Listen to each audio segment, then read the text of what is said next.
What happens when we die? Where do our souls go after we pass away? Is it possible that heaven exists? And is hell all too real? Over centuries, mankind has conjured up many mind-boggling ideas. Ideas that persist even to this day. And here, we'll be diving into some of those ideas and exploring what this means for humanity. Astra Nova Films presents MORTIS, a glimpse into the world of the afterlife.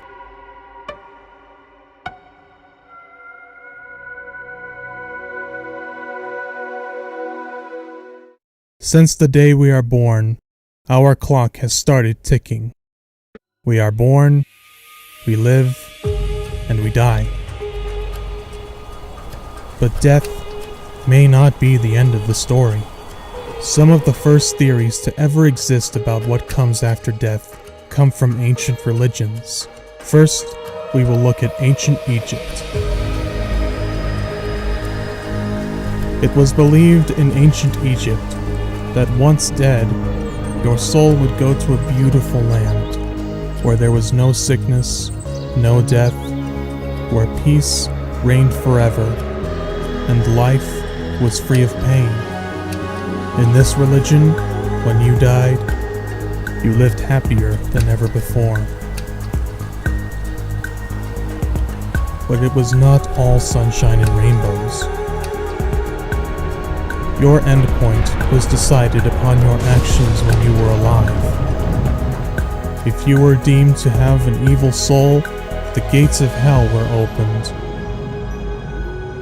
You would exist forever in pain and hurt, never to see sunshine ever again, banished to torture for the rest of eternity. Most religions follow this gruesome yet beautiful idea of the afterlife. But then came the idea of rebirth. In Hinduism, if you were neutral, meaning not too good or bad, you would be sent back to life, reborn as a child, a second chance. This idea still persists to this day. Maybe in our past lives, we were ancient Egyptians, or maybe even cavemen. But when looking at these ideas of the afterlife, the question arises: who's pulling the strings? Since the beginning of man, we have worshipped something greater than ourselves. At first, it was our Earth, and the notion that this world was made for us. Then, the idea of gods. Super powerful beings that are the creator or creators of everything that is, has, and ever will exist. How could it be that something like this exists? Is this so-called supreme being or beings the reason for the Big Bang? Maybe God is a supreme alien being. An alien being from a civilization of grand designers that could end and create the universe at will. The creator of man and all life in what we call the universe. Maybe we are descended from these alien civilizations, children of alien gods, creators of the earth, who implemented the necessary ingredients to create life in the primordial waters of our early planet. This idea has merit because our civilization is taking the first steps to do the same. Planning has begun to go to Mars and begin terraforming it, implementing fertile soil, plants, and eventually life on the Red Planet. Those animals will soon evolve into the first Mars-born creatures.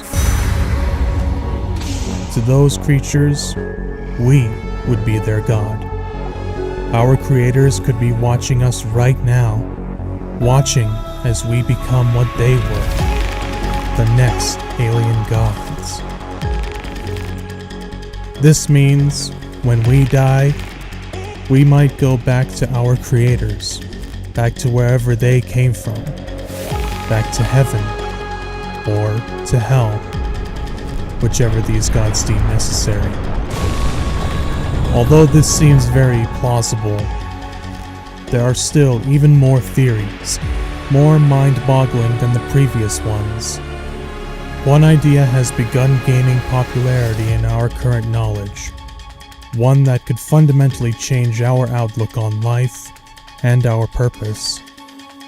And that idea is that we are living in a simulation. Scientists have begun theorizing the idea that an alien being created this universe as a simulation. That would explain how the Big Bang came to be, and how perfect Earth is for life.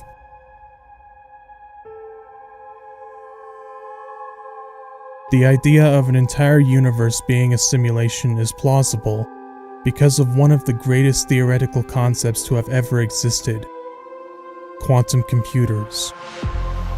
Computers with unimaginable power that far exceed the power of the feeble human mind.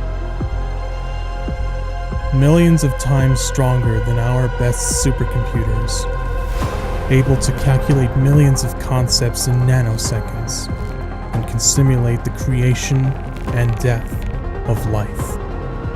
Quantum computers are the next big milestone in the human race, and successfully creating one would prove without a doubt that we are, or are not, in a simulation.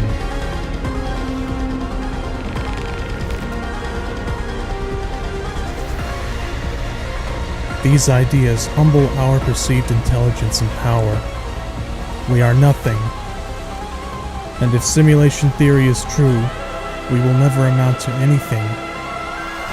We are just pawns in a game greater than anything we could have ever imagined.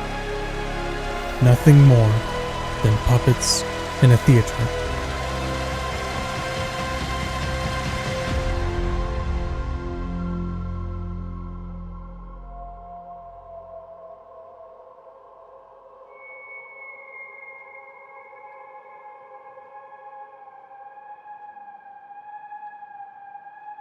About 80% of all the stars that will ever exist in our universe have already been born. And the same goes for planets. The universe's energy is depleting, and in the far, far future, the universe will end. Trillions upon trillions of years from now, all the stars and most planets will die. The age of starlight will come to an end, and the entire universe will be plunged into darkness and become what it was always meant to be, a cosmic graveyard. So while our worries and fears seem to be massive and powerful, they are nothing in the grand scheme of things. Life is nothing in the end, as the great Carl Sagan once said.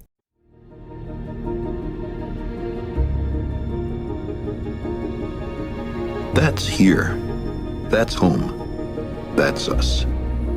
On it, everyone you love, everyone you know, everyone you ever heard of, every human being who ever was, lived out their lives. The aggregate of our joy and suffering. Thousands of confident religions, ideologies, and economic doctrines. Every hunter and forager, every hero and coward, every creator and destroyer of civilization, every king and peasant, every young couple in love, every mother and father, hopeful child, inventor and explorer, every teacher of morals, every corrupt politician, every superstar, every supreme leader, every saint and sinner in the history of our species lived there, on a mote of dust, suspended in a sunbeam.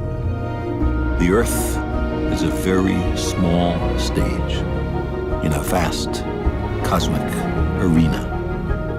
Think of the rivers of blood spilled by all those generals and emperors, so that in glory and triumph they could become the momentary masters of a fraction of a dot.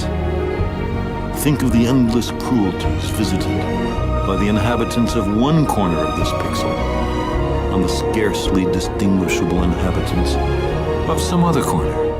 How frequent their misunderstandings, how eager they are to kill one another, how fervent their hatreds.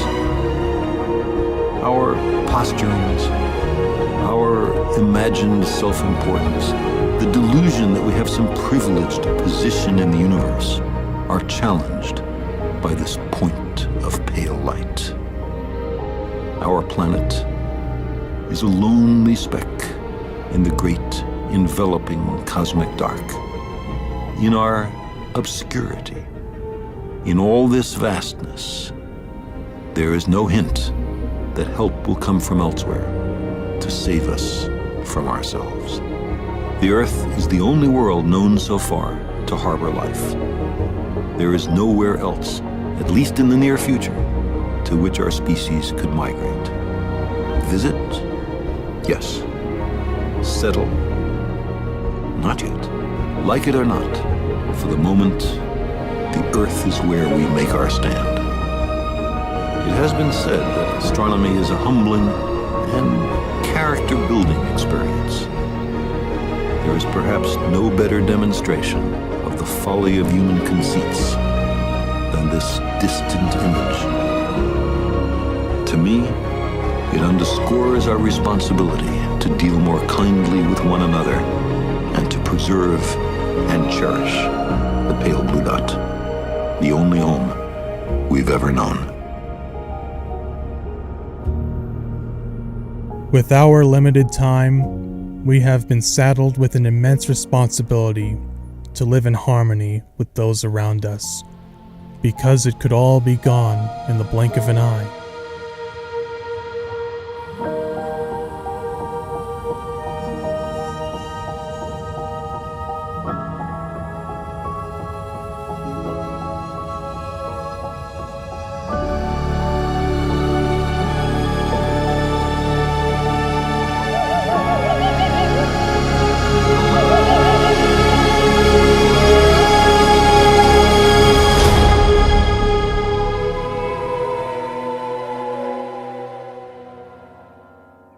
You put your finest suit on, I paint my fingernails.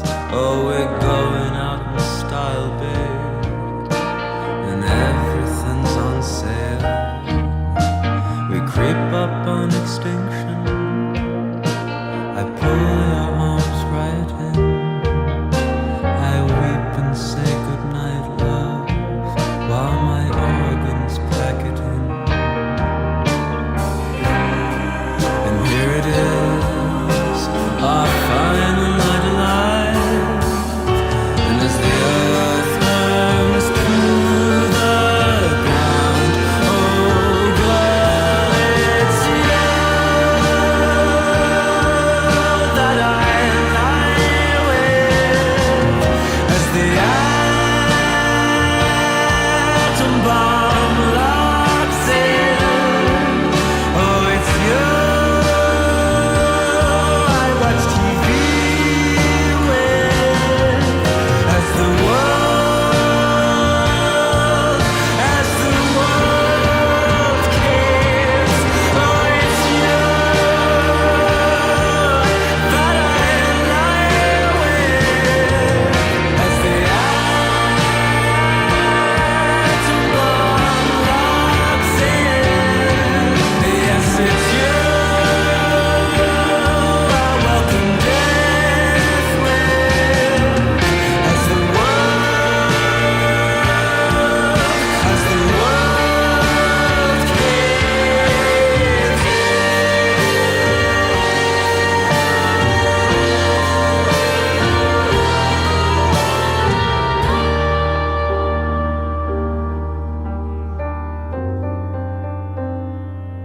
As the world caves.